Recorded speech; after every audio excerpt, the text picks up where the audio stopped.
Oh, it's burning my eyes. What beautiful music.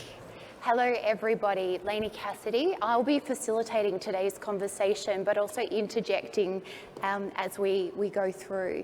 I've got some notes to refer to because I was saying to Kim Hamrosi earlier this morning, I'm not usually a facilitator. I usually sit on the panel and just share some insights. So I will refer back to my notes just to make sure that it's an insightful conversation. I flew in from Melbourne this morning, so 3 o'clock flight, bright and early. I was reading some data or refreshing on some data, which you've probably all heard before, but I just wanted to bring it into the room. And it's the Workforce Institute at UKG, the recent data point or research that talks about leaders having a major impact on their people's mental health. In fact, almost 70% of people say that their manager impacts their mental health more than their therapist and their doctor. And it's equal to what their partner at home would impact on their mental health. So leaders in the room, I'm one of them. It's pretty sobering data. And so what we want to talk about today is not complete solutions because it's an ongoing conversation that we need to have. But what does lead with wellbeing mean? Truly leading with wellbeing, and I'm welcoming the conversation around that. And then going beyond, so where the systems and structures in which we all operate, beyond behaviours. What else do we need to do within organisations to ensure that people work in a way that's not only healthy, but sustainable in terms of their mental health and wellbeing? Yeah. So first conversation point, I might ask yourself, Kylie, which practical methods are most effective for implementing positive role modelling into wellness leadership? I think it goes without saying that our leaders need to lead by example. So making sure that they have their lunch breaks, look after themselves both physically and mentally. But another part of that is really creating that safe space for employees to engage with the leadership teams, with their managers, to be open to have conversations. And to be able to do that, I think leaders need to make sure that they're connecting with their people on a regular basis. So, for example, we're a 24/7 manufacturing site at North Ryde. So one of our challenges is connecting with our shift workers, and particularly those that work late night. So we have a program at AstraZeneca that our leaders do Gembas, and they have made a commitment that every single leader and every single function across the site receives a leader once a month. And that interaction is a combination of, how their workday is going, what processes are working well, what processes aren't working well, but also connecting with them on how they're feeling and how they can be better supported in the workplace. Another thing that we do a lot is we have wellness check-ins at all of our team meetings, and people can go into, we have what we call tier boards, and they can indicate in a RAG system how they're feeling. And during that meeting at the beginning, we've created that safe space and that opportunity for our employees to speak. And we check in with those that have indicated that they're amber or they're red. And it's a conversation about why is that, how can the team support you, and how can we have some actions to make that red or amber turn to a green. So we have some really practical, open conversations with our employees. And it's interesting, isn't it? Because at KPMG, we started with that conversation point to begin with. In fact, 4 years ago, we had leaders saying, I want to help, but I just don't want to make things worse. So I think it's absolutely important that you equip and you empower leaders. I don't even know whether it's the competence, but it's the confidence to know what to say when somebody isn't okay, or how to check in and what are the signs to look for. So we absolutely have done that at KPMG as well. And then we've implemented just last year in partnership with the Resilience Institute, a dedicated Lead with Wellbeing program for all of our directors and partners at KPMG. And that's really around that self-awareness part. So to your point, Kylie, really leaders having an understanding around where they're at, because when they're not showing up well in their day-to-day, that flow-on effect of their people. So they undertake their resilience diagnostic, and I think resilience is overused, but they're diagnostic of how they're doing. And then the regular ongoing conversations, and they have that one-on-one coaching. We also encourage our leaders to share vulnerability. Yeah. And so if, what is their resilience ratio, but what are they doing about it? And so that's been a tough one to crack because there's still a little bit of stigma around me, like as a leader, I need to show that I've got this. And so that's something that we're working through in terms of the Lead with Wellbeing program at KPMG. And I want to get to you in a minute, Kim, but one other piece is the accountability. And I think that that is so important. And so linking it into, I know there was KPIs up there before with Antoinette, linking it into leadership KPIs or scorecards is critical because you tend to always get the preaching to the converted in the room where everybody comes to the same programs because they get it. But if you're sitting in a leadership scorecard or a KPI, that is at the year end, did you go to that program? How did you go with that? Unfortunately or fortunately, that's the way that you're going to get that participation as well. Kim, I have the privilege of working with you as part of the CMHAA, and you've done some amazing work with bringing all of us corporates together. I know we've done a lot around leadership in CMHAA, and you're leading the force with CEO conversations. Do you want to share a little bit around the Alliance and what they're doing there? So for those of you that don't know, we're an alliance of 28 corporates, from very large, so over 200,000 employees, right down to small corporates who have only about 150 employees. So a vast number of employees, I guess, and diversity of industry as well. One of the things that we do have, we have 3 pillars, and one of the things is about building safe settings. The second is around leadership capability and building the conversation around leadership. And the last one is actually how do we implement lasting change? And one of the big pieces for us is our leadership work stream, and we are at the moment looking at how do we audit in some respects, all the companies that we work with and understand what they are actually doing around leadership, how they are training leaders, what are their conversations around, what programs do they have, and trying to understand the gaps. And some of the things that we do during the year, we actually have a lot of peer-to-peer conversations around CEOs. So every October we run a CEO forum. Last year we had about 70 CEOs attend, and the conversation was very much around the workplace mental health and how important it is as a leader to be there, strong and sustained leadership, and particularly now that we are ending up in a potential down economic headwinds where wellbeing may not always be at the top of agenda, but actually probably needs to be more so. So we've got running it again this October. One of our conversations now is around how do leaders lead, how do they have the conversations around the challenges they themselves are having as leaders, and the headwinds they're facing within the workplace and the challenges. But also we're looking at productivity and burnout because we know that these are some of the real practical things that are occurring in a workplace. And what can we do around things like work design? So upstream factors, not just the self-care, resilience, which is what we can all do and they can do individually, but actually what can organisations do systemically. Thank you, and it's almost a nice segue into the next conversation point.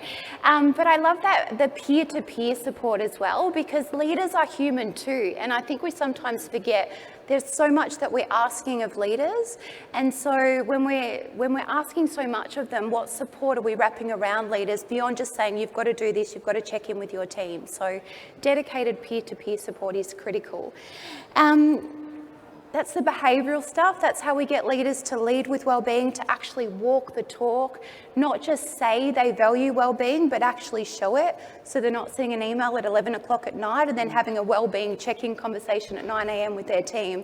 Truly walking the talk, that's what leading with wellbeing is. Being self-aware of what you're bringing to your team day to day. That's the one component of how you create mentally healthy workplaces. It's not really going to create healthy job design. And so that's the next point of what we need to be thinking about. Beyond just behavioural change, what are the factors that organisations need to be thinking about in terms of healthy ways of working? And so from a KPMG perspective, we're looking at truth in timesheeting. So we're actually looking at the systems and structures in which our people are operating so that there is that grab. When there is somebody that's working excessive hours, What's the flag in the system that then points it to a human to then interject and have that conversation around, tell me a little bit around your workload, how can I help? Let's look at what's healthy and sustainable for you. So really hard wiring in that systemic focus. And that's where we've shifted to at KPMG under our job design focus. I might go to yourself again, Kylie, because I know professional services, whilst the topic is very similar, the organisation is very different. And so how are you at AstraZeneca looking at wellbeing strategies in job design and driving it as a way to improve healthy ways of working? At AstraZeneca a couple of years ago, we put a lot of time into our mental health strategy and really looking at that awareness across the organisation. And then we, built in mental health first aiders and things like that to support. We're now moving from a reactive approach to wellbeing to a more proactive approach. We've just sort of started that journey to embed that, and I gave some examples before. But one of the things that we've just done is a psychosocial survey. So what we're trying to do is really understand our employees and understand what their challenges are and what help they would like and how they would like to receive that support. So it's really important for us before we move into reviewing our job design to have an understanding of exactly what we need to do. Another part of that is lifelong learning, so really having the right people in the right jobs with the right skills. So really connecting with our employees and finding out, are there gaps in their role or in their skill set that we can help build on to make their day-to-day life a little bit easier and to, really support their wellbeing and what they're doing on a day-to-day basis. It's interesting, isn't it? Thank you. Because we often go to job design and we default to working hours. How can we work less? When in fact, I always say good work is good for you. So let's look at the quality of work that we're providing people. And Gallup has that research around qualitative research or qualitative work to increase engagement, to increase purpose, and that sense of belonging in the workplace is really having meaningful work, as opposed to just looking at work hours. You look at the elite athletes and they work for ages in what they're doing because they're deeply passionate and connected to the work in which they do. So I think if nothing more you take away from today, it's don't just think about the quantitative component of job design, which is how many hours or how do we look at hours? Of course, it's a component, but work is a protective factor if it's good. So good work is good for you. Anything that you'd like to add from the Corporate Mental Health Alliance? I know you kind of touched on it a little bit. Yeah, no, we are moving very much. So recently we produced some psychosocial risk assessment modules to help people understand how to identify some of the hazards within their and risks within their workplace. And the follow-on work from that for us is partnering again. We've partnered with UNSW on that particular piece of work, is partnering again with some of the other academic experts in understanding how can we make work design more accessible. And there are already some amazing free resources out there. Sharon Parker's work through Curtin is amazing. There's free tools around. And I think the moment you say work design, everyone goes, oh, too hard. Leaders go, oh, too hard. But it doesn't actually have to be hard. There are things, and I can talk about an example of one of the companies we work with who has tried to understand the pain points of their employees, and one was around rostering, and one was they didn't have certainty of shifts. And so actually in the current economic climate, that's a really big thing for people. Certainty of income is important. So they sat down and said, okay, we will give you certain shifts that will guarantee no matter what. So people had certainty, but they didn't have to be difficult changes. It was just actually talking to people, spending time talking to your employees. So the quantitative work is really important through your surveys, but actually understanding why those things are important to your people. So go out and have a conversation, do some qualitative interviews and understand the actual underlying things that are those pain points for people, and they don't have to be difficult or hard to change. Some, yes, will be hard. Like I think the discussion with lawyers might be billable hours might be a really big thing to tackle, but it doesn't mean you can't. There are always ways. And I think as well, like just leaning into the conversation around how can I help as a leader shows that you're there and you're willing to kind of support the team, doesn't it? And that in itself is a way that you can lead with wellbeing. You might not completely be able to solve or have all of the answers, but being willing to at least help chip away at some of the load. And I completely agree, it's not a set and forget approach. So annual survey, they've got their purpose, but come on, like that is one data point in a year. It needs to be ongoing employee listening coupled with leaders showing up in the day-to-day conversation. And that's where you'll get that true psychological safety and speak up culture. Which leads me to my next question, which is for yourself, Kylie. How valuable is speak up culture and ongoing listening and actions to psychological safety in the workplace? A speak up culture is a must. It provides the employees opportunity to obviously voice their opinions, whether that's in wellbeing or something else. But it's really about encompassing that. So moving on with actions, allowing people to choose the way in which they speak up as well. So if we think about inclusion and diversity, people learn in different styles, they communicate in different styles. So it's important to provide a variety of opportunities for people to speak up.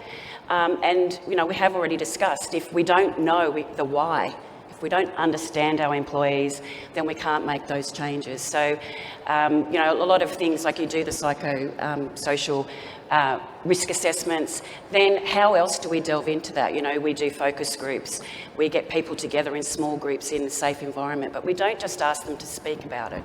We might do some activities like last week we had an engagement day for our site and we had a whole stand on wellbeing, and we got people to select different scenarios and put them into different boxes. But what it does is promotes conversations between employees.